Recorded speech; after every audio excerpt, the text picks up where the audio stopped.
ఈ ప్రాంతంలో ఉన్న మీ అందరికీ కూడా శుభములు కలుగును గాక. ప్రభు అయిన యేసు క్రీస్తుని గురించిన ఆ యొక్క శుభవార్త, శుభ వర్తమానము ఈ రోజు మీ మధ్యలో ఉన్నది. దేవుడు మీ అందరినీ ఎంతగానో ప్రేమిస్తున్నాడు అని ఆ యొక్క ప్రేమను గురించిన సందేశాన్ని ఈ రోజు మీ మధ్యలోనికి తీసుకొని వచ్చాము.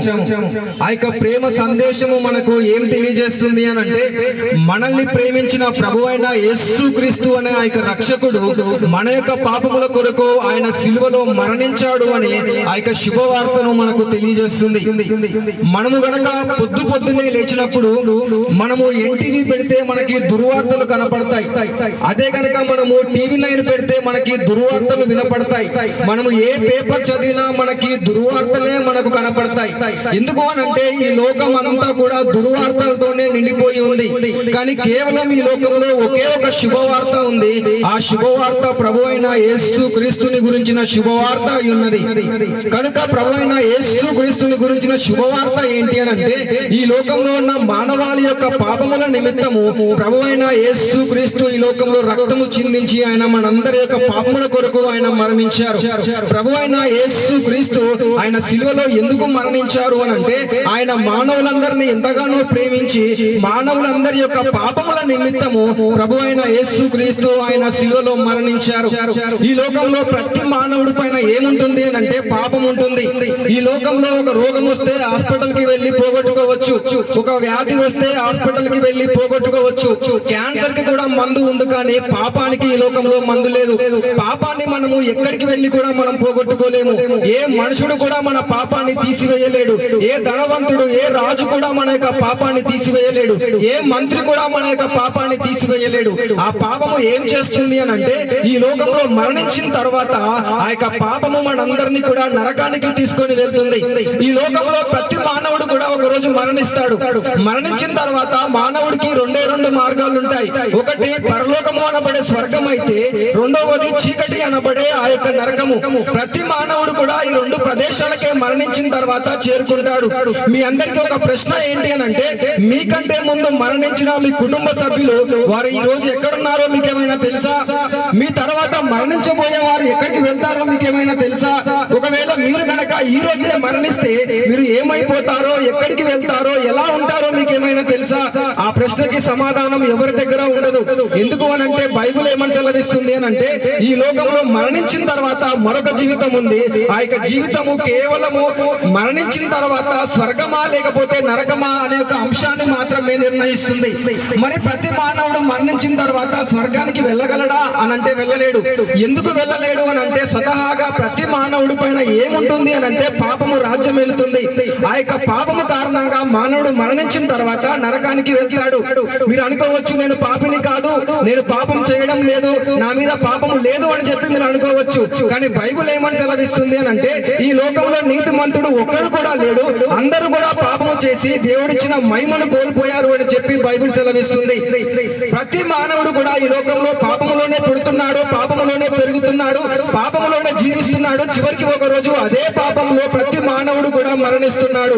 ఆ యొక్క మరణానికి వచ్చిన జీతం ఏంటి అని అంటే నరకము, పాపానికి వచ్చిన జీతం ఏంటి అని అంటే మరణము. ఆ యొక్క పాపము ద్వారా మరణం వచ్చింది, మరణము ద్వారా నరకం వచ్చింది.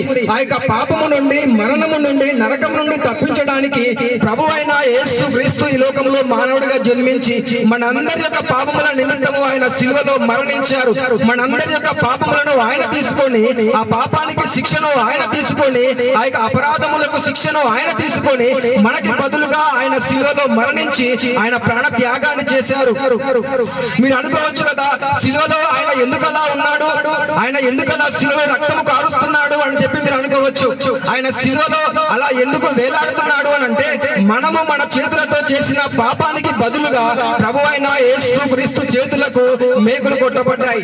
ఈ లోకంలో మనము తప్పు నడకలు నడిచిన కారణంగా ఆయన యొక్క పాదాలకు మేకులు కొట్టబడ్డాయి. ఈ లోకంలో శరీరముతో మనం చేసిన ప్రతి విధమైన పాపము కారణంగా ప్రభు అయిన యేసు క్రీస్తు శరీరం పైన కొరడా దెబ్బలు కొట్టబడ్డాయి. ఆయన యొక్క అంగీ లాగి వేయబడింది.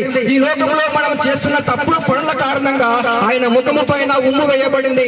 ఈ లోకంలో మన యొక్క శరీరముతోనూ మన యొక్క అందముతోనూ మనం చేస్తున్న పాపము కారణంగా, మన యొక్క ఆలోచనలు తలంపులతో చేస్తున్న పాపము కారణంగా ప్రభు అయిన యేసు క్రీస్తు తలకి ముళ్ళ కిరీటం పెట్టబడింది. ఆ విధంగా మన యొక్క ప్రతి విధమైన పాపాన్ని ఆయన తీసుకొని, ప్రతి విధమైన శాపాన్ని ఆయన తీసుకొని, ప్రతి విధమైన అపరాధాన్ని ఆయన తీసుకొని, మనకి రావాల్సిన శిక్షను ఆయన తీసుకొని, మనకి బదులుగా ప్రభు అయిన యేసు క్రీస్తు అనే ఆ యొక్క రక్షకుడు ఈ లోకంలో మరణించాడు. ఆయన ఈ లోకంలో రక్తము కార్చాడు. ఆయన ఈ లోకంలో మనందరి యొక్క పాపములకు పరిహారం చెల్లించి ఆయన మరణించి మూడవ రోజు మరలా తిరిగి లేచాడు. ఈ లోకంలో మరణించిన వాడు ఎవడు కూడా తిరిగి లెగలేడు, కానీ కేవలం రక్షకుడైన ప్రభు అయిన యేసు క్రీస్తు ఒక్కడే ఆయన మరణించి మూడవ రోజు తిరిగి లేచి ఆయన మృత్యుంజయుడిగా తిరిగి లేచాడు. ఈ లోకంలో మనము కూడా మరణించిన తర్వాత మనము సమాధికే పరిమితం అయిపోతాము. ఎంత గొప్పవారైనా సరే వారి యొక్క చరిత్ర సమాధిలో ముగిసిపోతుంది, కానీ సమాధి తర్వాత వారి యొక్క చరిత్ర అనేది ఎవరికి కూడా ఉండదు. కానీ కేవలం ప్రభు అయిన యేసు క్రీస్తు యొక్క చరిత్ర ఆ యొక్క సమాధి నుంచే మొదలైంది. ఆయన మరణాన్ని జయించాడు. ఆయన మరణాన్ని జయించి మరణానికి సవాలు విసిరాడు.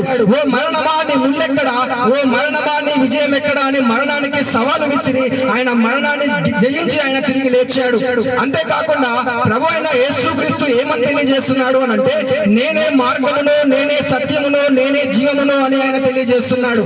ఆయన దేనికి మార్గమై ఉన్నాడు అని అంటే, మానవులందరూ మరణించిన తర్వాత పరలోక రాజ్యానికి చేరడానికి ప్రభు అయిన యేసు క్రీస్తు అనే ఆ యొక్క రక్షకుడు ఈ లోకంలో ఆయన మార్గం అయి ఉన్నాడు గనక, ఆ యొక్క మార్గము ద్వారా మాత్రమే మానవులు మరణించిన తర్వాత ఆ యొక్క నిత్య జీవము అనబడే పరలోక రాజ్యానికి చేరుకుంటారు గనక, మనము మరణించక ముందే ఆ యొక్క నిత్య రాజ్యానికి మనము వారసులు అవ్వాలి అని అంటే ఈ లోకంలో ఒకే ఒక అవకాశం ఉన్నది. ఆ యొక్క రక్షకుని చేరుకోవడానికి ఒకే ఒక అవకాశం ఉన్నది. అవకాశం ఏంటి అని అంటే, మన హృదయంలో ఆయనను విశ్వసించి మన నోటితో ఆయనను ఒప్పుకుంటే చాలు, ప్రభు అయిన యేసు క్రీస్తు మన ఎట్టి విధమైన పాపాన్ని ఆయన క్షమిస్తాడు.